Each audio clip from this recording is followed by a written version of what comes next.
Okay, last actual lesson, we'll do just some practicing after this. And I think I'll show you how to use a dictionary and stuff like that. I'll see if I can pull all that up online. And if I can, I'll leave some links in the description so you can find them as well. Lesson 18, objective pronominal suffixes. So just object endings. Part 1, and there'll be a part 2. In the next chapter, I'm going to do both of them right now, and I'm not going to spend a lot of time on these. I really breezed through them in the blue book. I would not stress about these, about memorizing these, but be very aware of them. We have seen that the direct object of a verb may be indicated by the preposition لمذ, with either a noun or a pronoun suffix following. So, نقتل لن, he will kill us. Okay, لن is the object, us is the object. There is, however, a more usual way of expressing a pronoun as a direct object, and that is by a suffix on the verb itself. This is a beautiful aspect of the language. You can take the verb and just stick the suffix right onto the verb. These objective suffixes are similar to, though not identical with, the possessive suffixes treated in chapter 6.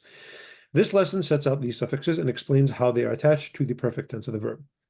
The forms of the objective suffixes are as follows.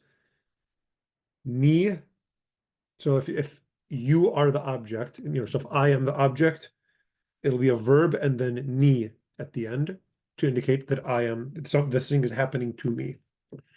Ach, as you know, usually indicates you. Ch with a yod, a silent yod, is you feminine. He, he, I, or ui are all third person masculine and object endings. Ah, third person feminine. An, chon, chen, and then ennon and ennen are the third. These are just you guys are already aware of all these endings. If you see these endings at the end of a verb, they are object endings. It means that verb was done to this pronoun, to me, you, him, her, and so on. I actually like my list better in the blue book. I think it's more inclusive. So you can go back to that chapter if you want to see it again. The form of the third person masculine singular suffix is determined, as will be clear presently, by the vowel connecting it to the verb. Oh, why do this? After this vowel, it's he. After a u, it's he. The whole ending then pronounced u. After a, it's I. Look, if you want to memorize this, and after e, it's ui or iu. If you want to memorize this, go ahead. I don't see any reason to, again, unless you're going to start composing literature. There are no suffixes for the third plural, the enclitic pronouns ennon and ennen being used in their place. Yeah, ennon and ennen are objective pronouns. Remember that the other personal pronouns are not used as direct objects. Okay. So basically he's saying right here, they're not going to attach to the verb. It's just going to be the words ennon and ennen if something is happening to them. The forms of the verb to which the suffixes are attached and the vowels that connect the verb to suffix have to be learned separately, or just learn these endings and don't bother memorizing all this stuff. For the perfect of these forms and the vowels fall into 3 cases. Oh gosh, all second person forms and the first plural. These simply add suffixes to the unsuffixed forms. The connecting vowel is a, except in the second feminine singular, which has e. Oh gosh, why is he doing this? Taltan. So you just look at this. Talt, you killed. Taltan, you killed me. Taltiu, you feminine, killed him. Taltonan, you plural, talton. Taltonan, you killed me. Yeah. Just look at the thing in piece and pull it apart into pieces and you'll get it. I would not memorize these rules. Man, gosh, that must be a burdensome life to have to worry about that. The third masculine singular, the third masculine, and feminine plural. The vowel moves back onto the first root letter. This is the main thing to remember. You take these endings, and then the vowel moves. There is vowel movement. So in this case, it moves to the first letter, making qatl and qatlu. With the third masculine singular, the connecting vowel is the same as that for the possessive suffixes melk, melkach, melkech, except that the first singular suffix is ni, with the third masculine plural, the connecting vowel is u, with why? Oh, this is giving me a headache. Qatlan. Qatl is he killed. Qatlan, he killed us. It doesn't have to be much harder than that. Qatlui, so qatlu is they killed. Qatlui, they killed him. You know this ending. Qatlan, they feminine killed me. I don't know why it has to be more complicated than that. The third feminine and first singular, and especially, by the way, that some of these are going to look very similar. You're going to know from context. You're going to know what the subject is because you've been talking about it for a paragraph before. You know, the author is going to have mentioned it at least the line before, and you're going to know what kind of. It's just going to make sense from context. You don't really need to worry about memorizing every single one of these forms. That's just depressing. The third feminine, first singular, in both these forms, vowel moves forward onto, again, the vowel moves onto the second. It doesn't matter how it moves, it's just going to move around, making qtalt. Qtalthe, she killed him. So qatlath, qtalthe. Qtalthe, I killed him. So these are basically the same exact form. Whether it's she or I, it's going to make sense based on what you're reading. You're going to know from context. Chon and chen suffix cause some disturbance. You cause disturbance. Where'd it go? Qtal chon. He killed you, plural, or they, feminine, killed. Yeah, it would be the same even if it was separated. Qtal el chon. Oh, I don't want to do this anymore. The third. Qtal nech. We killed you. I think it's pretty logical. Qtaln, we killed. Qtal nech, we killed you. If you know your endings, you do not need to worry about memorizing all this. Look at this. Here's the paradigm for the Ba'al perfect. All this for singular and all this for plural. Dude, you want to go ahead and memorize this? Knock yourself out. I'm not even going to read it out loud. Do it yourself if you want. Okay, the longer forms. Ugh. Sagde, he worshipped it. Zghathe, she worshipped it. Yeah, no kidding. The pa and ap and perfect, the attachment suffix is simpler. The vowels do not move, but the vowel on the second letter disappears. A'amdha.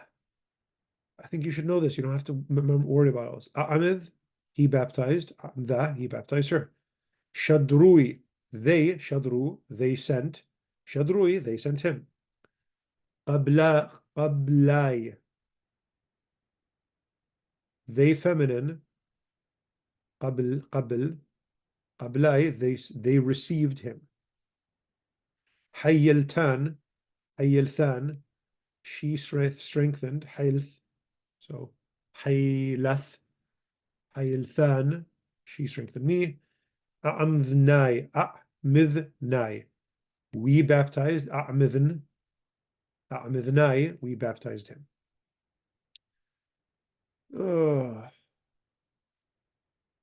Yeah, you can't be the object of your own verb.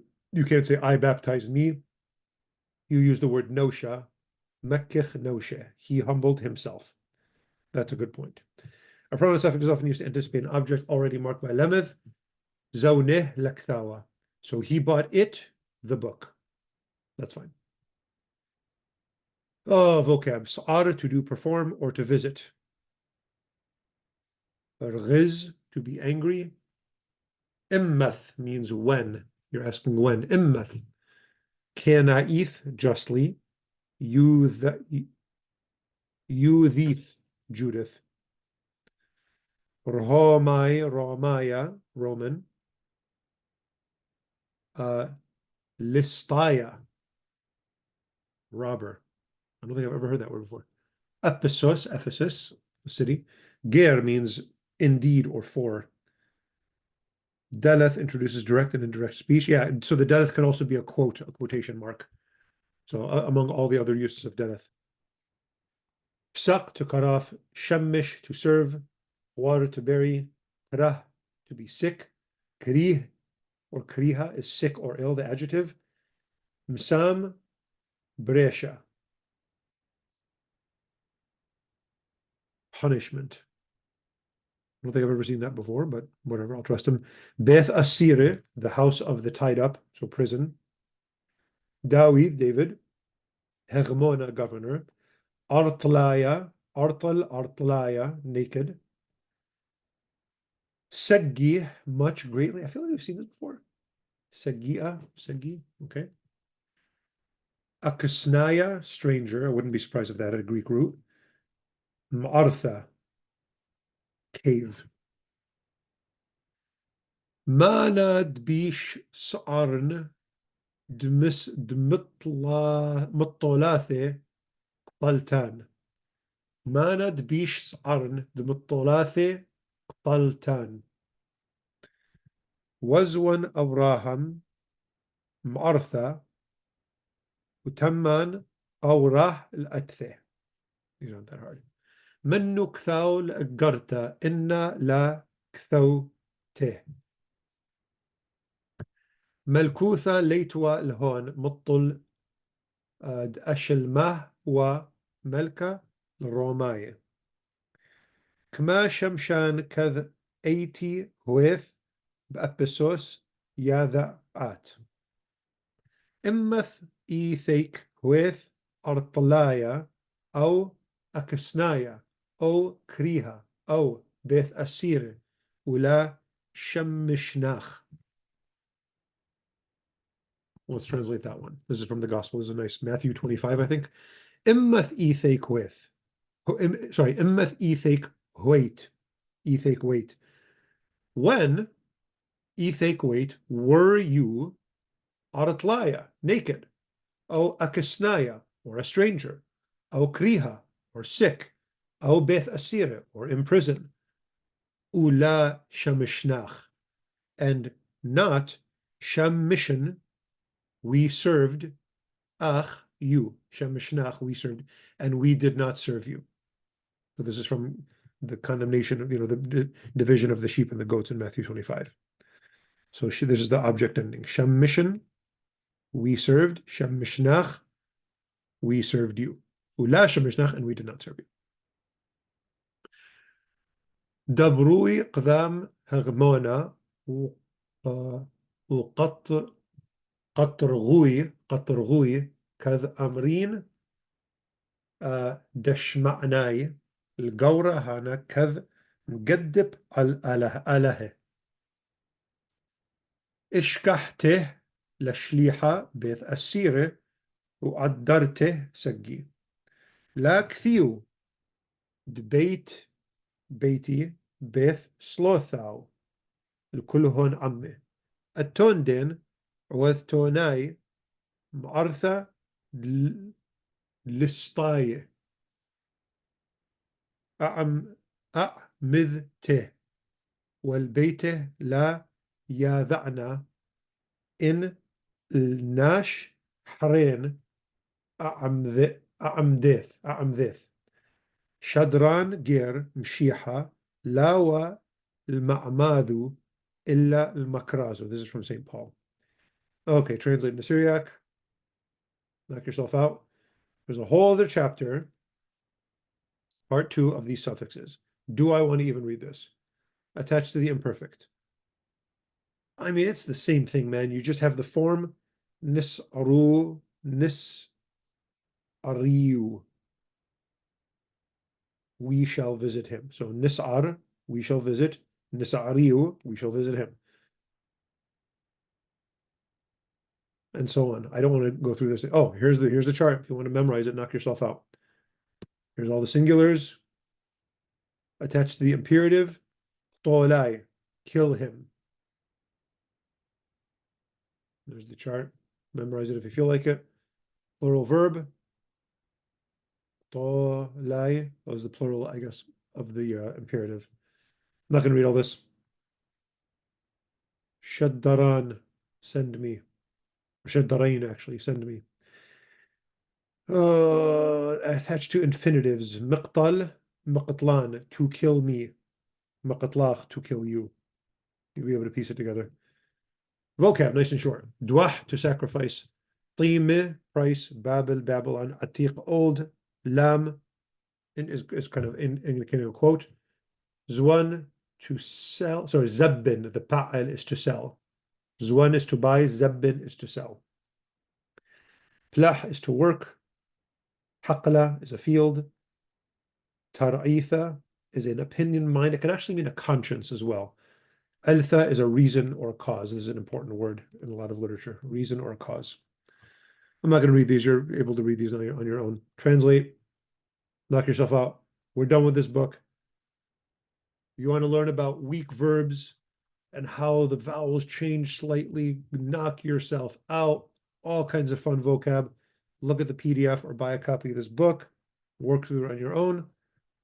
I will, in the next lesson, look at, I don't know, something from the gospel, maybe John's gospel, and show you how much you already know and how well you can read. I'll leave the rest to you on this, and I'll see you next lesson.